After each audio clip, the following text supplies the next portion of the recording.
Hello, everybody, and happy Monday to you. This is the Change Podcast and insights into empowerment. And that's what we're going to talk about today is being empowered. I am your host, Nicole Harvick, and I want to read a little bit about our guest today because I find this fascinating. Our guest today spends his days thinking about how AI will change how we create. And I love that because I know very little about this, so I cannot wait to hear this. He uses tools like ChatGPT, Midjourney, and Slate, and I have no idea what those are. So please welcome Mike Todasco to our stage today. Hello, Nicole. Thanks for having me today. Excited to be You here. are so welcome. I'm so glad that you are here to tell me for one person, but to tell our audience all about what you do. Sure. And AI is not, I use ChatGPT and it's new to me, but I'm seeing like on all these social medias, creators creating these amazing things with AI. Yeah. So Look. Give us sorry. Go ahead. Give us some hints about how we do that. Yeah. Look. So look, how I would start this off is to say AI is software, and just as I used to be very much into comic books, and I remember back in the day when artists started to transition from drawing kind of pen and paper on an actual piece of paper versus moving to iPads and tablets to do their drawings and creations. A lot of people were like, well, that's not art anymore. That's not real. Like, you're using a computer to do that. Like, what do you mean? You can't just do that and then use this, Photoshop to color in and all this stuff. Like, it's not art if it's not being done with like real colors. And then if you just keep playing this back further, you're going to get to the point where like, well, are you a real painter if you're not mixing your own paints? Because like that's what painters used to do. They wouldn't just go to a store because there wasn't a store where you could just get paints. Exactly. That little easel with all those colors. My mother was an artist and she used to like have 8-10 colors on her palette. Yeah. And she would be intricately trying to get just the right perfect tone. Yes. Well, and going back further, like, so, but within our lifetimes, I'm going further back here. Like, you used to have a crunch up a bunch of berries and things like that to get the right paint color you want. So the thing is, like, art creation, expression evolves with technology. And it always is that the persons of the prior generation don't understand, what's the new generation is doing with this. And AI, artificial intelligence, it's a tool. It's an amazing technological tool that you can use to be more creative, just like any of these old tools have been before, with the exception that it's probably much more powerful than a lot of the other things have been in the past. But that just means you could do much more with it. And I'm fascinated by it. And I'm old school, I go way back. But it's like, why wouldn't I want to learn? Why would I want to be stuck in something that is so antiquated? So how do you open people's minds to see the beauty of AI and everything you can do with it? Honestly, I think it just starts with just seeing examples of what's out there. Like, Nicole, you had mentioned that you've seen online things that people are creating that are pretty magical, pretty amazing. I always like to give an example. Just last month was a good friend of mine's birthday. And usually, I'll send him a text, give him a call, whatever it might be. For whatever reason this year, Google had just released a new AI video tool, and it was called VO3, and anybody can access this now. And it makes 8-second video clips with audio. So I could put in a prompt and it'll make an 8-second video audio clip. You could actually stitch these things together to get something longer.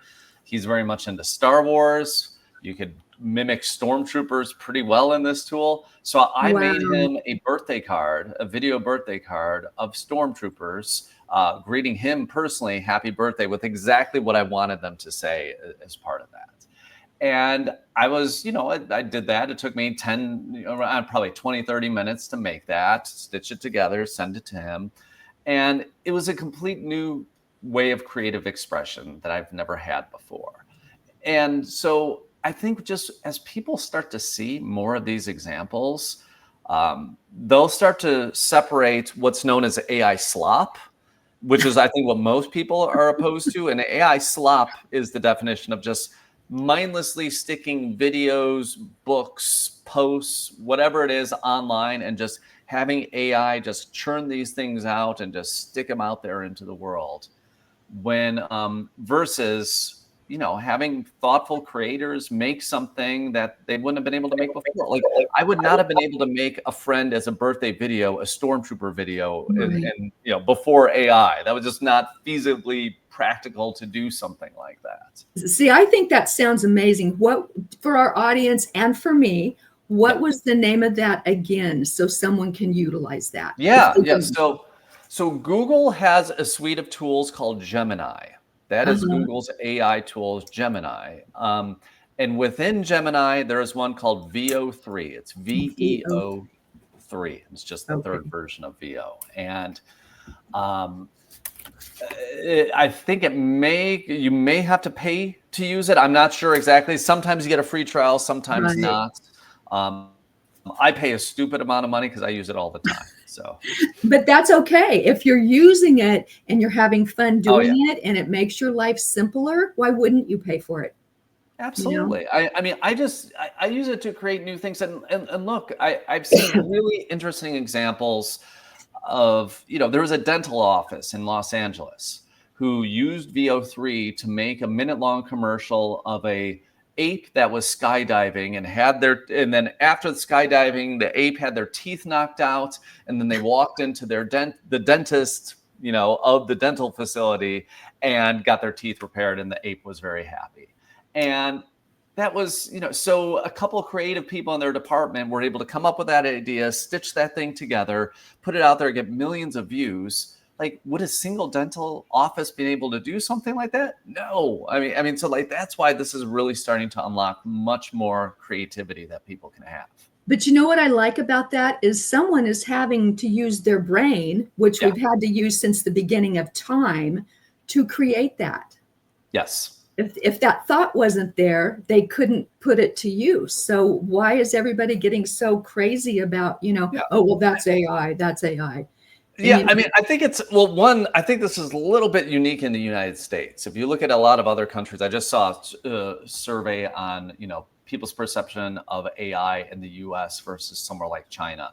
It's literally flipped. I think 30% are positive in the US, 70% are positive in China, roughly speaking. Like, a lot Really? of other countries have a lot of different perceptions on this. Um, I mean, there's a lot of reasons we could get into it, but like, it is a little bit unique in the US and some Hmm. other Western countries where I think it is gotten such a bad rap. But I think there is a worry to this. I'm not trying to say like everything is rosy, everything is perfect. There is going to be disruption from this technology. There Sure. will be, you know, jobs will be lost, and jobs will evolve from this. And the Absolutely. key is, how do you make it so that your job evolves and becomes something more and something greater versus your job just goes away? And that's a real fear that people have. I don't want to come off as minimizing that or saying that AI is only perfect. There's never been, fire can be used for good and fire can be used for bad. Yeah. And that Yeah. has been true with every Duality. single technology we've ever had, that we have created. Yeah, and I that you mentioned that, I heard things like, it will be replacing maybe X-ray technicians because AI can get to it right away versus, a couple weeks for someone. And so, like you said, yeah, there's going to be some maybe job loss, but there's going to be some positive things too, helping people heal faster. Absolutely, Nicole. And I think in medicine is probably where the greatest opportunity is going to be. I always say that, like, I have a primary care physician that I maybe see for about 20 minutes a year. And that PCP has no ability to know about me and the hundreds or frankly thousands. I don't even know how many patients this person would have potentially, that they deal with. They can't remember everything. That's superhuman. That's not reasonable. And we want them to read all the journal entries, everything that's coming out, so they stay up on the latest medicine. There is no human No being way. that can do all Yeah. that.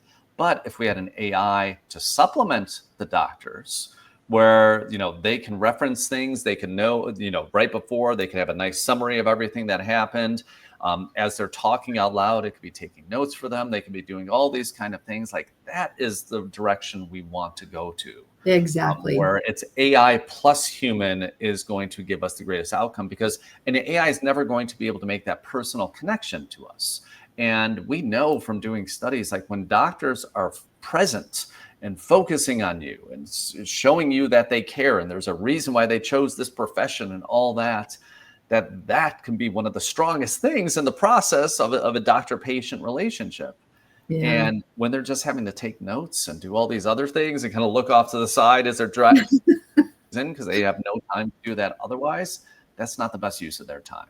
No, and I've had some real live heart beating doctors that aren't very attentive as well. So, Yeah. You can make an argument for that too. So Yeah. Well, and you could use AI to supplement. I have something that I use in ChatGPT where I have put in all of my medical information.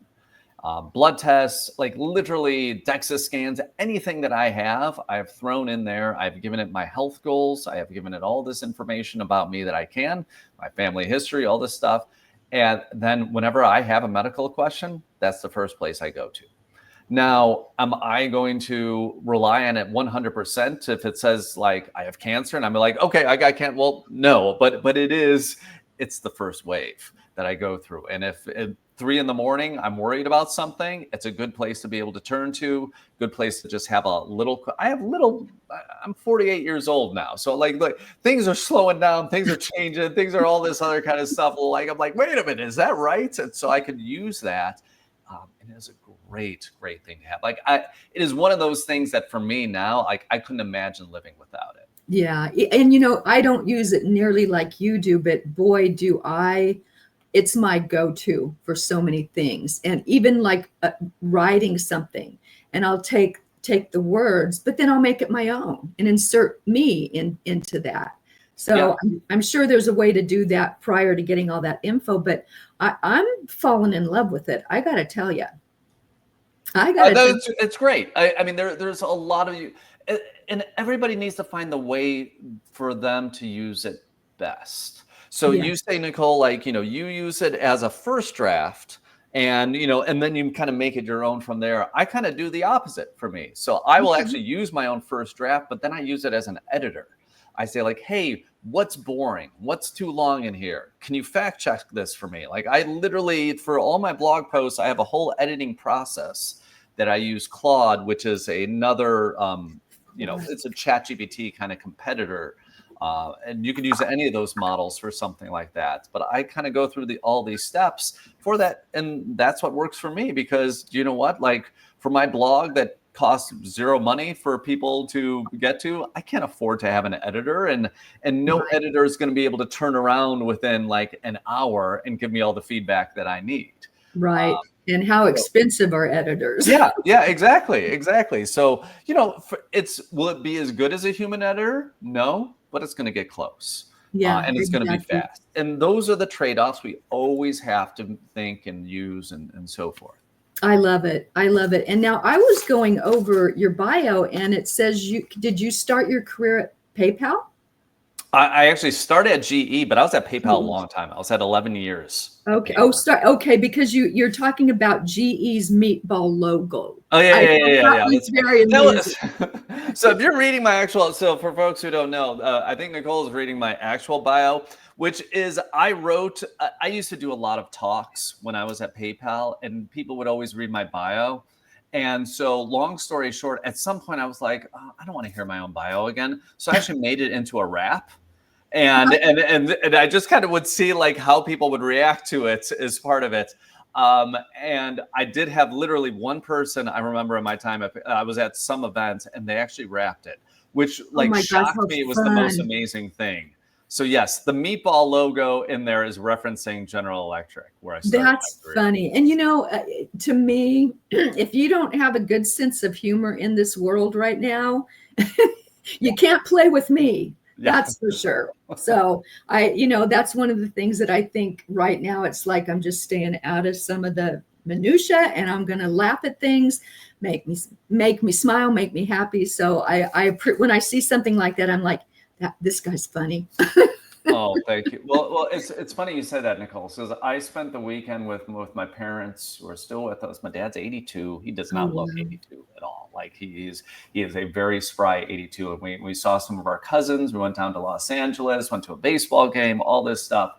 And my cousin said to him, I was like my dad, and like, how are you so young? All that. Like, my dad is literally just laughing through life. He loves talking to people. He loves being present. He just really enjoys all that, and it keeps you young.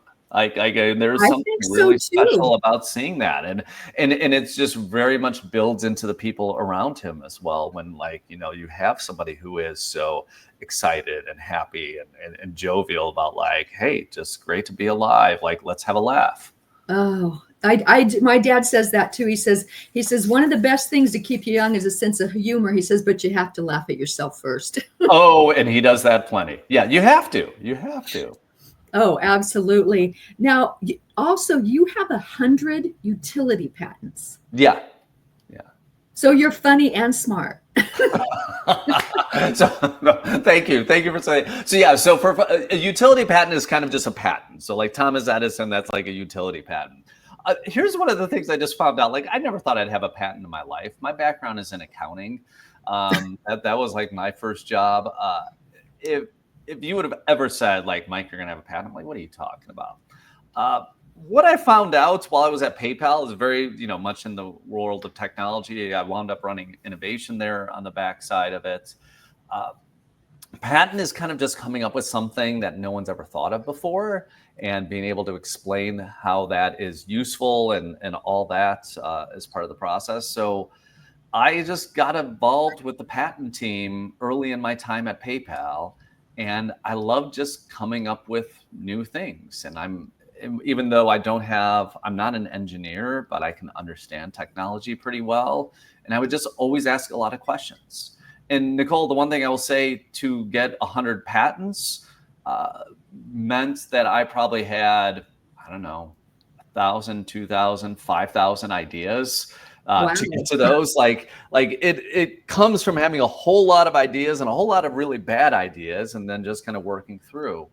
And I've done a lot of other things, and it's all similar processes. It's just a creative process is all that it is. And I sometimes do humor writing and things like that. And I can see that in you. the process for humor writing and patenting it's not very different. It's just you have a whole bunch of ideas, and you whittle it down, and you say, well, what works about this? What doesn't work about this? And so forth. And you just keep doing it until you have something in your end, and you're like, I think that might be useful. Let's see what other people think about it. Wow. No, so give us an example of one that you have, just so we would have an idea. One of my patents? Yeah, sure. But look, the one I love to talk about the most is actually one that I have with my wife.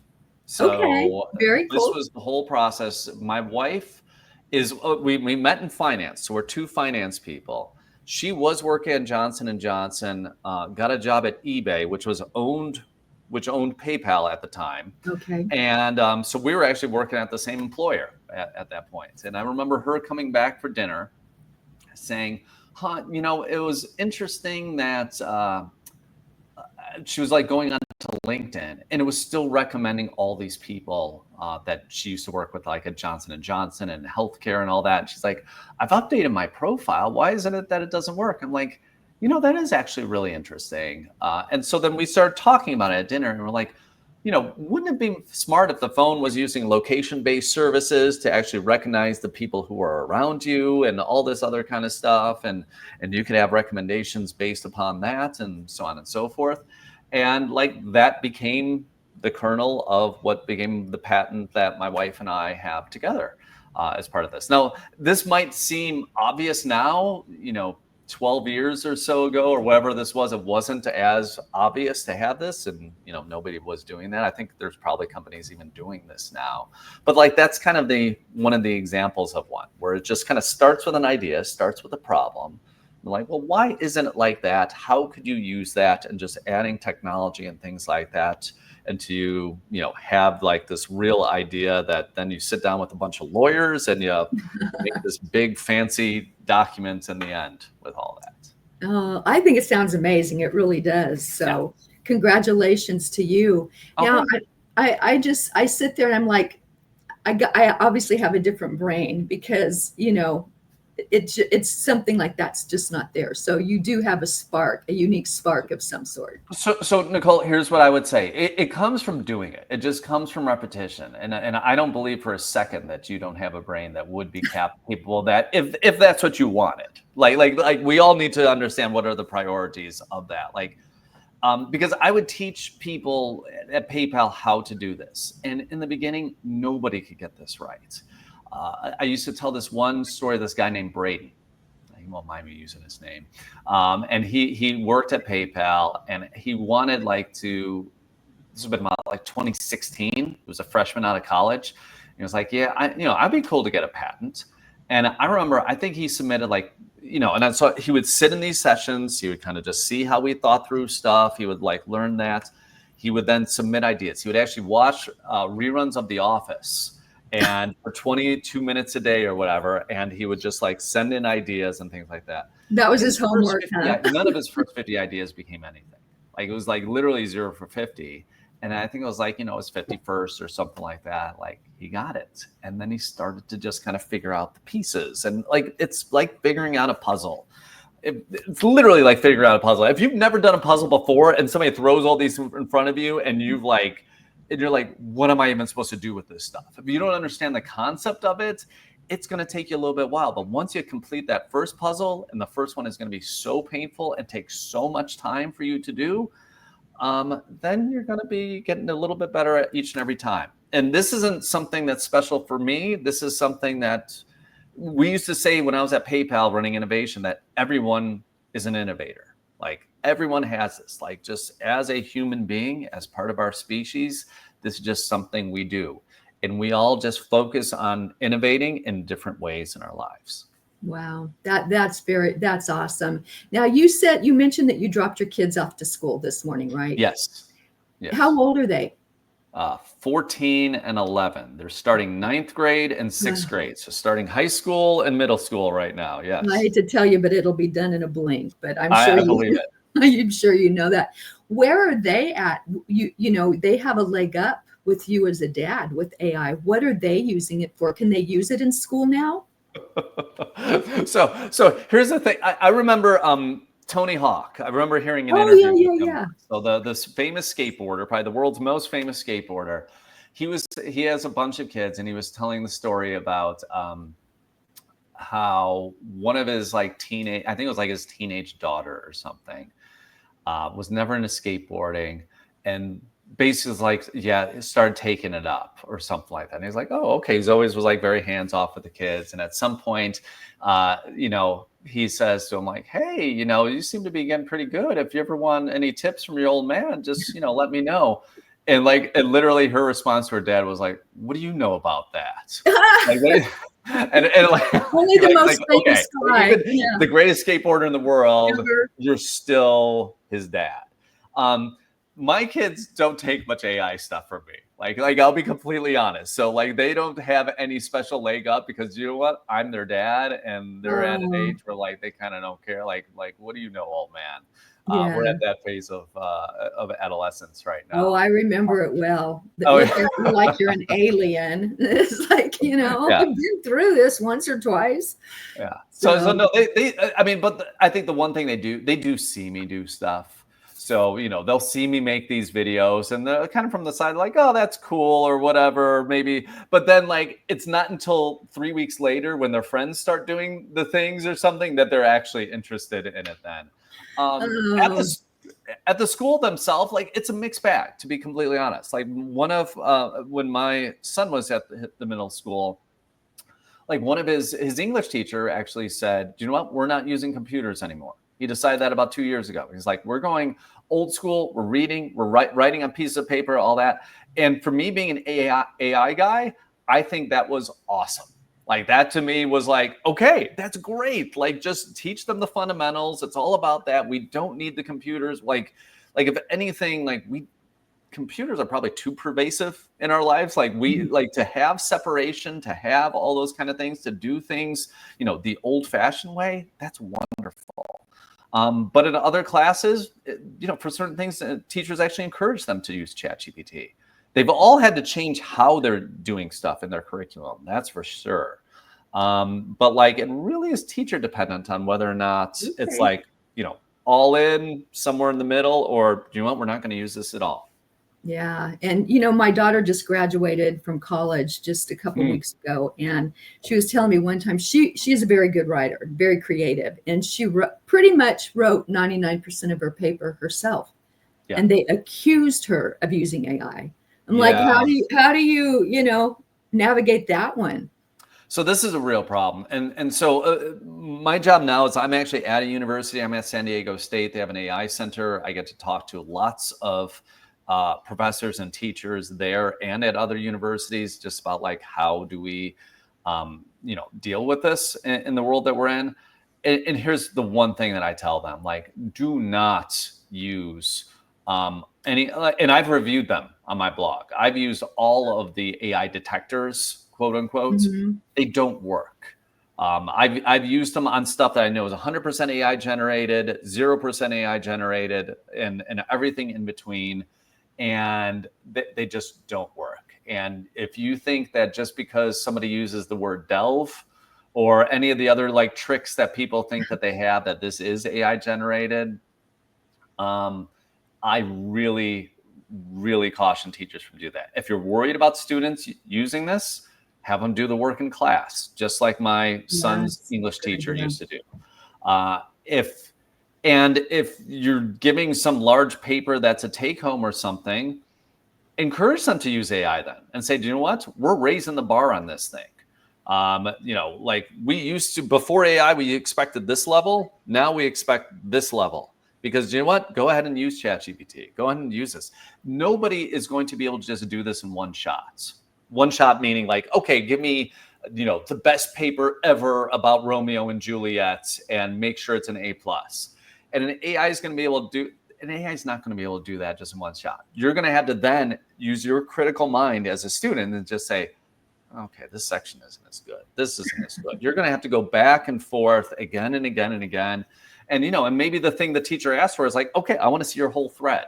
Send me the link and I'm going to read through the thread. I want to see your thought process. I'm grading you not only in the final output, but how you got to the final output. Like that is a good way to potentially. That is a good way. But calling out a student who does something 99% AI, 1% not an AI, like that's just wrong. And teachers should not be doing that. Yeah, she was really irritated, pissed to be. She should be more than irritated. I mean that like calling out somebody for plagiarism for somebody who's a great writer is a big accusation. And I think there's too many teachers who are frankly frustrated, but are throwing that around a little bit too easily now. Yeah, because like that's a pretty awful thing to accuse somebody of.